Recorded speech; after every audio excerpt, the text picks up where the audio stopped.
Le 8-30 France Info, Jérôme Chapuis, Salia Braclia. Bonjour Manuel Bompard. Bonjour. Un tapis rouge, la garde républicaine et un dîner à Versailles avec 200 convives, dont des célébrités et des grands patrons comme Bernard Arnault, pour accueillir le roi Charles III et la reine Camilla. Il a eu raison, Emmanuel Macron, de mettre les petits plats dans les grands pour montrer la grandeur de la France. C'est normal qu'on accueille le roi d'Angleterre quand il vient en France. C'est légitime que le président de la République le reçoive. Je trouve que dans le contexte social actuel, avec les difficultés qui frappent une grande partie des Français, un peu de sobriété n'aurait pas fait de mal. Et je trouve qu'il y avait une sorte d'étalage avec un repas luxueux dont je peux comprendre que les Français aient le sentiment d'une forme de déconnexion. Mais on n'accueille pas tous les jours un roi. On n'accueille pas tous les jours un roi, c'est vrai. C'est pourquoi je vous dis c'est normal qu'on le reçoive dans des bonnes conditions. Mais encore une fois, il me semble qu'un davantage de sobriété dans cette période aurait pu aussi être compris à la fois par le roi lui-même et sans doute davantage par les Français que ce sorte de faste que je trouve assez mal à propos. Manuel Bompard, la Commission européenne propose une prolongation de l'utilisation du glyphosate pour 10 ans. La France est pour, sous condition, et vous ? Moi, je suis totalement opposé et j'appelle la France à prendre position clairement contre ce renouvellement de cette autorisation.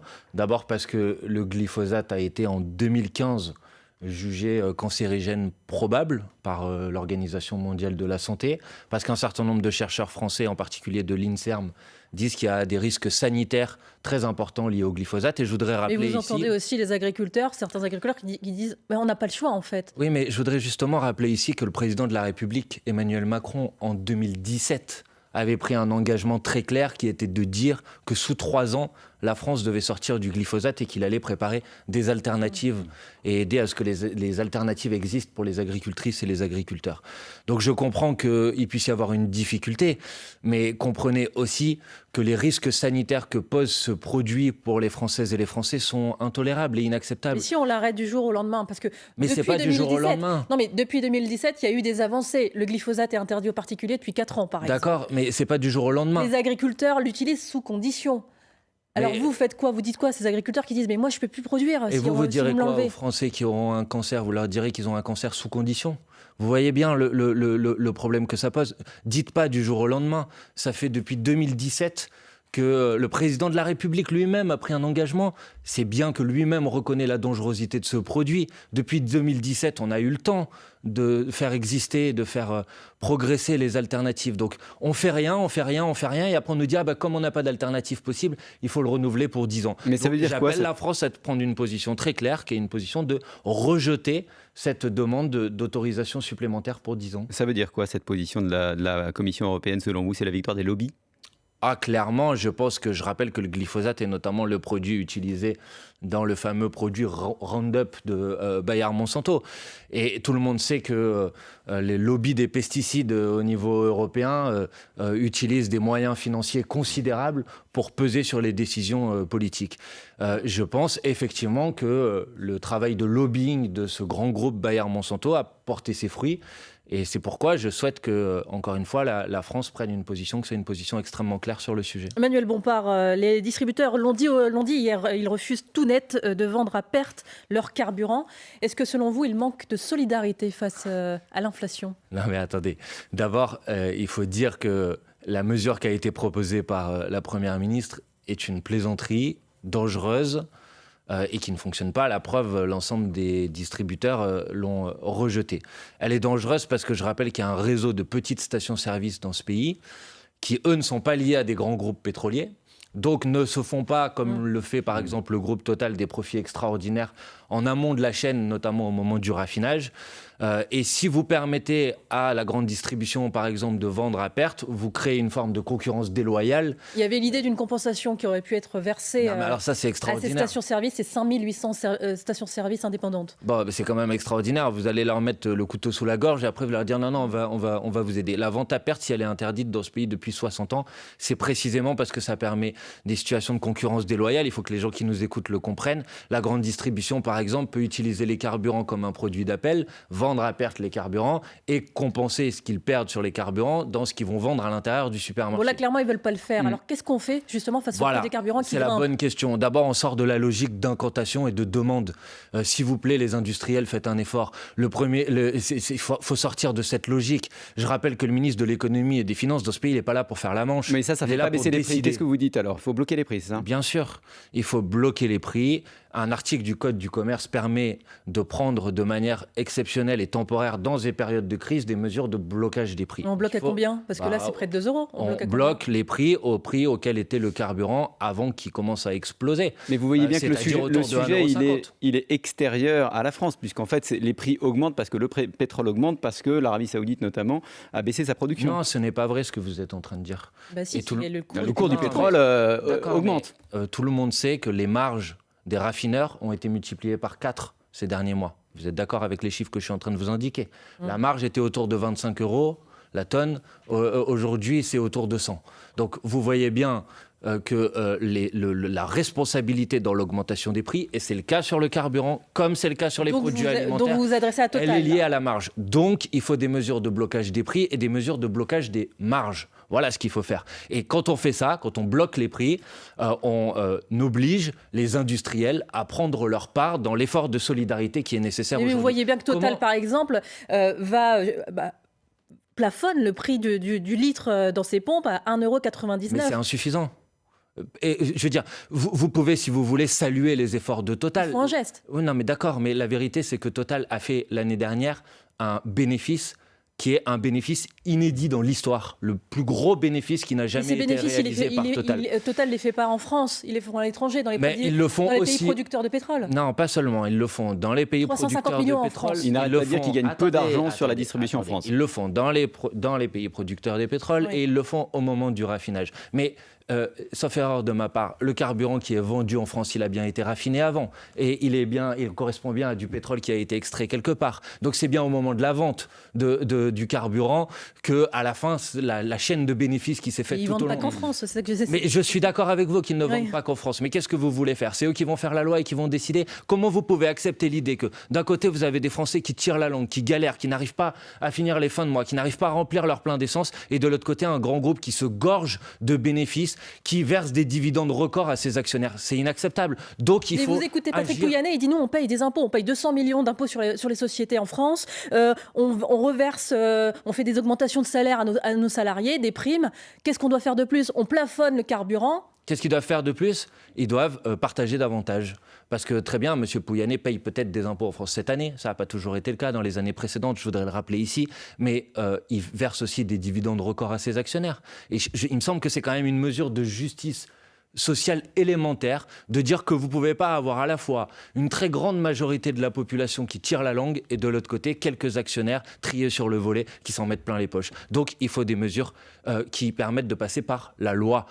L'article du Code du commerce le permet. Si vous voulez le faire au niveau européen, j'en suis d'accord. Maintenant, je cherche le distributeur de carburant qui va s'asseoir sur un marché de plusieurs dizaines de millions de consommateurs ou, si on le fait à l'échelle européenne, de plusieurs centaines de millions de consommateurs. Je ne le trouve pas. Et quand on fait ça, puisque je sais que certains proposent que ce soit l'État qui baisse les taxes sur le carburant, je veux rappeler ici que quand on bloque les prix, on demande aux industriels, bien évidemment, de faire un effort, mais il y a aussi une baisse de taxes, puisque les taxes sont proportionnelles au prix de vente du carburant. Si vous vendez le carburant à 1,50 €, forcément, ce qui rentre dans les caisses de l'État est plus faible que si vous le vendez à 2 €. Donc ça permet de faire un effort qui soit un effort général, mais ça permet que les pétroliers prennent leur part dans cet effort. Et je redis ici que ça ne peut pas être seulement l'État qui prennent sa part, parce que sinon c'est les contribuables d'une certaine manière qui financent les profits des grandes entreprises. Donc il faut des mesures de blocage des prix, il faut des mesures de blocage des marges, c'est possible de le faire, il faut que maintenant le gouvernement entende cette proposition. Manuel Bompard, coordinateur de la France Insoumise, invité de France Info, on vous retrouve juste après le fil info à 8h40 de Maureen Suignard. Depuis le début de la guerre en Ukraine, la Pologne fait partie du plus gros pourvoyeur d'armes à Kiev, mais Varsovie annonce qu'elle ne fournit plus d'armes à son allié. Les deux pays sont en désaccord sur la question des céréales. La Pologne a interdit ses importations pour protéger son marché. Un signal encourageant se satisfait l'AP-HP. L'Assistance publique des hôpitaux de Paris va pouvoir ouvrir 400 lits de plus d'ici la fin de l'année. Et cela grâce à des recrutements supplémentaires d'infirmiers. La direction a mis en place plusieurs mesures, comme le doublement des logements logement disponible et le remboursement total des titres de transport. L'entourage de la maire de Lille se dit serein après l'ouverture d'une enquête préliminaire pour corruption contre Martine Aubry. Enquête qui fait suite à un signalement de Violette Spielbout, adversaire de Martine Aubry aux dernières municipales. Elle affirme qu'un emploi a été attribué à une boxeuse en échange de son soutien public. Un adversaire normalement de taille pour le 15 de France, les Bleus face à la Namibie pour leur 3e match de poule pour la Coupe du Monde de rugby. Coup d'envoi à 21h à Marseille. La Namibie a participé 7 fois à la compétition et a perdu tous ses matchs. France Info. Le 8-30 France Info, Jérôme Chapuis, Salia Braclia. Toujours avec Manuel Bompard, coordinateur de la France Insoumise. Vous n'étiez pas à la réunion autour de la Première ministre sur la planification écologique. Elle avait réuni pourtant tous les chefs de parti, tout le monde sauf vous. Qu'est-ce que vous répondez à ceux qui disent que votre attitude est irresponsable ? D'abord, je veux leur rappeler que la planification écologique, en l'occurrence, c'est une proposition que l'on défend avec Jean-Luc Mélenchon depuis plus de 10 ans. Alors pourquoi ne pas y être allé ? Tout simplement parce qu'il ne s'agissait pas d'un moment de débat, mais un moment de présentation du plan préparé par le gouvernement à huis clos. Où on était là en quelque sorte pour servir de public, pour regarder le PowerPoint présenté par la Première ministre. C'est pas important d'être tenu au courant Non, je vais vous dire, vous validez pas le dialogue ? Dans notre pays, je rappelle qu'il y a des institutions et que le débat démocratique, il s'organise dans ses formes institutionnelles. Le débat démocratique, il s'organise à l'Assemblée nationale, le débat démocratique, il s'organise au Sénat, et le débat démocratique ne s'organise pas à huis clos entre chefs de parti qui sont là pour commenter les annonces de la Première ministre. Et je pense que ces opérations de communication permanente, on a eu les 12 heures du président de la République,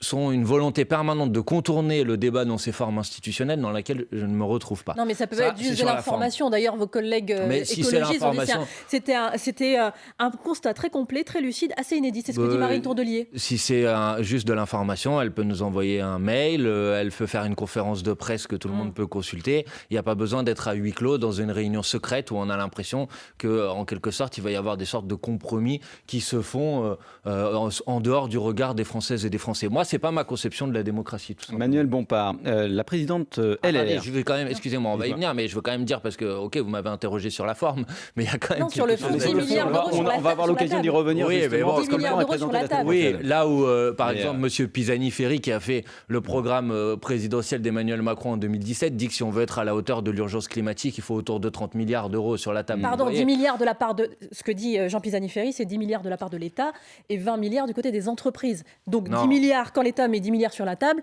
c'est conforme à ce que préconise Jean Pisani-Ferry. Pas du tout. D'ailleurs, M. Pisani-Ferry lui-même dit que, par exemple, pour pouvoir financer cet effort énorme qu'il faut faire en direction de la transition écologique, il faut introduire une forme de fiscalité sur les plus riches. C'est aussi ce que dit M. Pisani-Ferry, et je ne crois pas que ça soit dans les propositions de la Première ministre. J'ai compris que vous vouliez passer à autre chose, mais je veux juste dire quelque chose. Cette planification écologique, d'abord, elle est insuffisante du point de vue des objectifs qu'elle se fixe.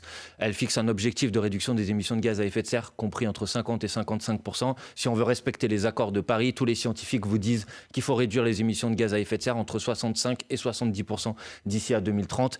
Et ensuite, c'est un couteau sans lame parce qu'elle ne prend pas de mesures contraignantes et notamment, elle ne conditionne pas les 200 milliards d'euros que donne l'État aux entreprises en aide aux entreprises. Elle ne les conditionne pas à des objectifs climatiques. Donc, à mon avis, c'est encore une fois un exercice de communication. Voilà, ça me paraissait important de dire quelques mots sur le fond. Et c'est dit. Manuel Bompard, autre question de fond, faut-il régionaliser le SMIC, comme le propose Valérie Pécresse, la présidente LR de la région Île-de-France, qui veut créer un SMIC régional, augmenter de 9% par rapport au SMIC actuel, pour tenir compte du niveau de vie? Alors, augmenter le SMIC, j'y suis favorable. Le régionaliser, j'y suis totalement défavorable. D'abord, 9% en Île-de-France. Oui, ça amène... Ça coûte plus cher de vivre en Île-de-France. Si vous appliquez cette augmentation de 9% en Île-de-France, vous allez amener à peu près le SMIC à 2 000 € brut, c'est-à-dire à 1 600 € net. C'est précisément la proposition que nous avons fait il y a quelques semaines, quelques mois de ça à l'Assemblée nationale, d'augmenter au niveau national le SMIC à 1 600 € net. Et les amis de Mme Pécresse, à cette occasion, ont voté contre. C'est une opposition de principe. La régionalisation, c'est non. À cette occasion, a voté contre. Les macronistes, à cette occasion, ont voté contre. Moi, je suis opposé à la régionalisation du SMIC pour une raison simple, c'est que ça va introduire une forme de concurrence entre travailleurs en fonction des régions dans lesquelles ils vivent, dans lesquelles ils habitent. Donc oui, il faut augmenter le SMIC, oui, il faut augmenter l'ensemble des salaires, pas uniquement le SMIC, il faut indexer les salaires sur l'inflation. Sur les 2 dernières années, Si vous prenez l'augmentation des prix et l'augmentation des salaires, les salaires n'ont pas augmenté à la même vitesse que les prix. Donc très concrètement, là-dessus, vous connaissez la position du gouvernement. Les Français ont perdu de l'argent. Ça risque de conduire à une spirale inflationniste et donc c'est non. Mais je connais les arguments du gouvernement, mais c'est pas parce que c'est les arguments du gouvernement que c'est convaincant. Le Fonds monétaire international, dont on ne peut pas dire que ça soit une officine de la France insoumise, vous dit que le principal facteur de l'augmentation des prix à l'échelle mondiale est l'augmentation des profits des grandes entreprises. À peu près 50% de l'inflation est due à l'augmentation des profits des grandes entreprises. Donc ceux qui font croire qu'on est dans une situation où c'est l'augmentation des salaires qui se traduirait par l'augmentation des prix mentent tout simplement. La réalité, c'est que l'augmentation des prix est due à l'augmentation des profits des grandes entreprises. Donc oui, il faut augmenter les salaires, augmenter le SMIC au niveau national, indexer les salaires sur l'inflation, faire en sorte, vous avez entendu le gouvernement nous dire qu'il allait faire une fameuse conférence sociale sur les salaires qui sont en dessous du SMIC. Bon, c'est une plaisanterie. Ce sera début octobre. C'est une plaisanterie. Un salaire ne devrait pas être en dessous du SMIC. D'ailleurs, il ne l'est pas, puisque la réalité, c'est qu'ils sont rehaussés. Oui. Et ça se traduit par le tassement de la grille salariale. Donc, qu'est-ce qu'il faut faire sur ce sujet ? Et je m'arrête là. Il faut, par la loi, dire qu'à chaque fois qu'on revalorise le SMIC, alors les minima de branche sont aussi revalorisés de manière automatique. On n'a pas besoin d'avoir des négociations à ce moment-là. Ça, ce sera la discussion lors de la conférence sociale. On a pris un peu d'avance. Un adolescent de 14 ans, Manuel Bompard, qui harcelait l'une de ses camarades transgenres, a été arrêté en classe cette semaine dans son collège d'Alfortville. Il a été menotté devant les élèves. Le parquet indique que l'interpellation s'est faite avec l'accord de la principale du collège et de l'équipe éducative. Quelle est votre réaction ? Le harcèlement scolaire est un fléau contre lequel il faut combattre, mais je pense qu'il mérite davantage que cette forme d'opération, d'intimidation et de communication. Il y a des protocoles quand vous devez aller arrêter un élève dans une école, et notamment, normalement, le protocole, c'est que ce sont les personnels de l'établissement qui viennent le voir, qui font en sorte qu'il sorte de la classe.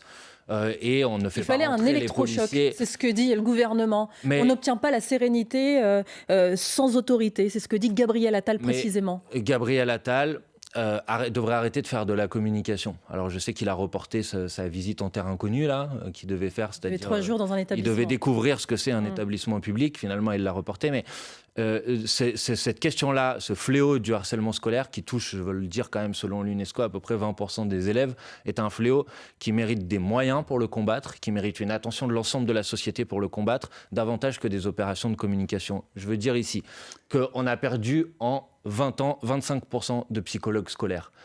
Les situations de harcèlement, quand elles existent à l'école, on a besoin d'avoir de la présence humaine pour la détecter. Les élèves ont besoin d'avoir des adultes à qui ils peuvent parler pour dire « je me sens pas bien, j'ai un problème, je suis harcelé ».